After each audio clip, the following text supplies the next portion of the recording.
Hello mga sangkay mga kalingap! Welcome back to my channel. For today's video, gawa tayo ng reaction, no? Patungkol dito sa sa naging content ko kahapon, no, na maraming natuwa, marami din nagalit sa akin dahil bully daw ako. Hindi nila alam, no, kung iisipin ninyo yung logic dapat kukunin ninyo. Sa mga mahihinang utak, talagang hindi ninyo magigets ang logic doon. Kanina, sa live ni Kuya Val, na-play ni Kuya Val yung aking content, no? Kahapon. And dapat isipin ninyo, bakit nga ba ni Kuya Val nakuha yon? Si Kuya Val ba ay galit sa akin? Kung si Kuya Val ay galit sa akin sa pag-content kong yon, pagsasabihan ako. And hindi niya dapat ipi-play yung aking reaction. Pero bago ang lahat, no, mega love shoutout muna kay Kuya Val, kay Kalinga Prab, kay Ate Edna, kay Tita Mina Haramilyon, Tita Kong Vayots, kay Manetere ng San Diego, California. At sa inyong lahat na patuloy na sumusuporta at nagmamahal kay Sangkay, mega love shoutout. Ayan. Dako tayo dito sa ating pag-uusapan. Maraming mga, syempre, alam natin, no, na merong bashers, no, lalo't lalo na sa mga tatamaan, no. Sino ba si Sangkay? Unang-una, tanong ko, lalo na dito call out ko lang, dito kay Kalingap Mick, no? Si Kalingap Mick mayroong hindi magandang sinabi sa akin, no? Doon sa comment kanina sa live ni Kuya Val. Maaari yung mga tao, no, na nasasagasaan ko, yung mga tao, no, na nare-real talk ko, magagalit kay Sangkay. Pero sa mga tao na talagang malawak yung pag-unawa, yung mga taong hindi guilty, abay hindi magagalit kay Sangkay.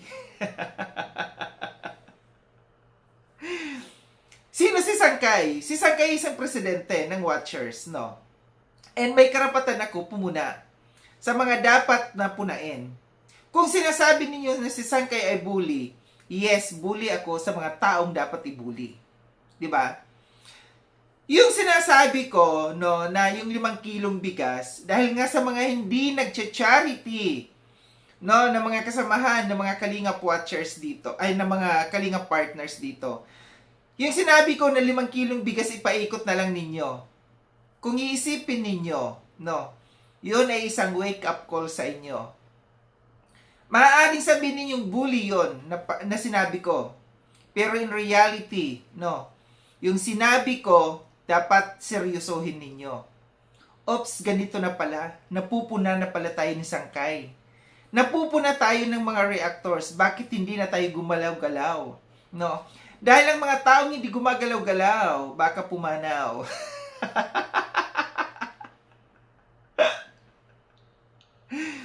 Dito kay Kalingap Mick, no, sabi ni Kalingap, pambihirang advice. Parang walang katuturan, walang kabuluhan. No, walang kabuluhan sa mga taong talagang masasaktan. Sabi ko nga doon sa ko, baka gusto mo Kalingap Mick, sumama ka sa kanila. Nainggit siguro si Kalingap Mick, no? Baka gusto ni Kalingap Mick magkaroon din ng bahay at lote doon sa Kasikap Village. Ano, Kalingap Mick? Inggit? At dito, meron din akong nakita na sinabi ni Rhea Olarte. Kasi sabi ni Kuya Val, pagka merong sponsors, blessings yan. Which is true. Blessings po talaga yan pagka meron kang sponsors. And nabuhayan ng loob dito sa Rhea Olarte. No? Lumakas ang loob ni Rhea Olarte doon sa mga sinabi ni Kuya Val. But take note, ha, sa mga taong nakakakilala kay Kuya Val, may logic din yan. Isipin ninyo. Isipin mabuti kung anong ibig sabihin ng sinasabi ni Kuya Val. Sabi dito ni Rhea Olarte, ang sponsor, alam nila ang ginagawa nila kung sino ang tutulungan nila. Totoo. Pero tandaan mo rin, Rhea Olarte, marami ng mga sponsors, no, na nawala dahil nagsisisi sa mga taong tinutulungan nila. Balik tayo dito sa sinasabi ni Kuya Val, na pagka meron kang sponsor is a blessing. Totoo yan. Napakalaking blessings pagka nagkaroon ka ng sponsor. Pero, tandaan po ninyo, hindi dapat inaabuso ang sponsor. Kung iisipin ninyo, lalawakan ninyo ang sinasabi dito ni Kuya Val, no, na blessing pagka merong sponsor. Hindi dapat ipagdiwang yan, Rhea Olarte. Kasi hindi sinabi ni Kuya Val na abusuhin ninyo. Pagka merong sponsor na dumating, abusuhin ninyo. At pagka merong sponsor na dumating, hindi yung aangkinin ninyo. Kasi parang tuwang-tuwa dito sa Rhea Olarte na sinasang-ayunan sila ni Kuya Val. Sa sinasabi ni Kuya Val, no, na blessing pagka merong sponsor. Magpasalamat pagka merong lupa na ibinigay. Magpasalamat pagka merong bahay na ibinigay. Pero, tandaan ninyo, yun ba pag nabigyan na kayo, aasa na rin lang ba kayo? Kasi marami dito sa Kalingap. Pagka nabigyan na, nagiging tamad na. Hindi na gumagalaw-galaw. Gusto nang pumanaw. Inaabuso ninyo ang mga sponsors. Kung kayo may mga utak kayo, ha? Kung kayo mga hindi tamad kayo, tandaan ninyo ha, nabigyan na kayo ng bahay, nabigyan na kayo ng lupa, pero hindi pa rin kayo tumutulong sa iba. Hindi nyo pa rin isinishares yung blessing, no, na ibinibigay sa inyo ng sponsor. Kundi bagkus sinasarili nyo na lang. Inaangkin nyo na lang. Ayaw nyo nang bitawan. Ayaw nyo nang bitawan ng sponsors, no? Gusto nyo, kayo na lang ang tulungan ng sponsors. Yung sinabi dito ni Rhea Olarte, tuwang-tuwa siya, na ang sponsor, alam nila ang ginagawa nila. Oo, alam nila ang ginagawa nila. Gusto ng sponsor ay tumulong. Pero hindi gusto ng sponsor na kayo na lang lagi ang tulungan. Na angkinin nyo na lang ang tulong nila. Na hindi na kayo tumulong sa iba. Para ano? Na naturingang charity vlogger kayo. Na kung ang gagawin ninyo, yung sponsor na dumating sa inyo, aangkinin nyo na lang. Hindi nyo na ibibigay sa iba yung shares na ibinibigay na blessing sa inyo. Puro sa inyo na lang. Diba? Hindi dapat ipagdiwang yung sinasabi ni Kuya Val na ang sponsor pag dumating sa inyo ay blessing. Tandaan ninyo, isipin ninyong mabuti yan. Blessing para tumulong sa iba. Hindi blessings para sa sarili ninyo. Dahil kayo ay charity vlogger.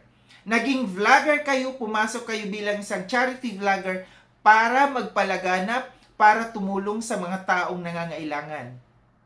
Hindi para maghakot ng sponsor para sa sarili ninyo. Ito yung tandaan ninyo yan, ha?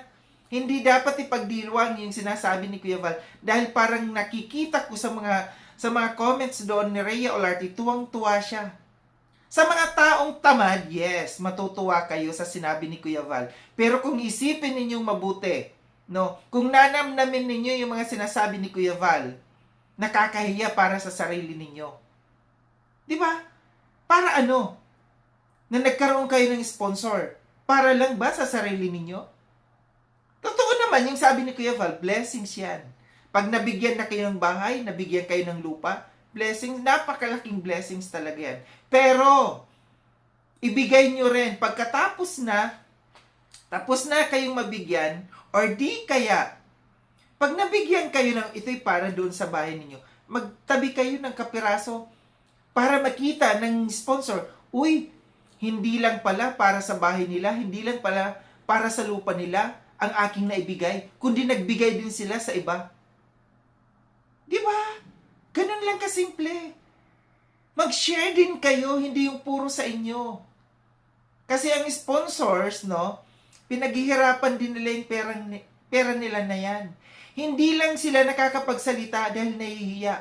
Alam ko yan, dahil maraming mga sponsors ang nagsasabi na sa akin na mga umalis sila doon sa kanilang mga tinutulungan, no, dahil nakita nila na para sa sarili na lang nila, hindi sila tumutulong doon sa iba. Mahiya naman kayo, sabi nga ni Presidente Bongbong Marcos. Hindi dapat ipagdiwag, no? Hindi dapat ikatuwa yung sinabi ni Kuya Val. Damnamin ninyo kung anong sinasabi ni Kuya Val, no? Nakakahiya lang kasi, no? Nakakahiya lang kasi, nabigyan na kayo lahat ng pangangailangan ninyo. Alam niyo sa totoo lang, kahit yung basic needs nyo lang para sa inyo, na nabigyan kayo ng sponsors nyo, Blessings na yan. Pero dapat i-share nyo rin ang blessings na ibinibigay sa inyo. Yung sinasabi ko, na hindi lang makapagsabing sponsor, syempre, no? Nahihiya magsabi sa inyo. Pero tandaan ninyo kalaunan, mawawala at mawawala din yan sa inyo. Dahil nagsawa na sa pagbibigay sa inyo. Dahil naramdaman nila na hindi pala kayo nagbibigay sa iba. Nagiging maramot kayo. Nagiging greedy kayo. Dahil ang iniisip nyo na lang, para sa sarili nyo na lang. So ito lang aking reaction patungkol dito, no? Marami pa akong dapat i-reaction. Sa mga nagalit, no, sa aking content kahapon, magalit kayo, pero real talk yan. Ako'y nagre-real talk sa mga tao, no, na mga nagpupuna ko, na wala nang ginagawa dito sa Kalingap. Tandaan ninyo, sa live ni Kuya Val kahapon, sinabi ni Kuya Val, mga presidente ang may karapatan na magparusa sa mga taong lumalabag sa rules. Tandaan nyo yan. At meron kaming karapatan na magparusa, magtanggal, magsuspend sa mga taong lumalabag dito sa rules. Muli, maraming salamat mga sangkaylon sa panonood. Sa mga hindi pa nakapag-subscribe kay Sangkaylon, subscribe niyo na po ako. Click yung notification bell para updated kayo sa lahat ng mga videos na aking gagawin. Like and share itong video na ito mga sangkay. Kita-kits tayo ulit sa susunod na video na aking gagawin. Ingat kayo sa ang dako ng mundo man kinararoon. Paalam na mga sangkay mga kalingap, paalam.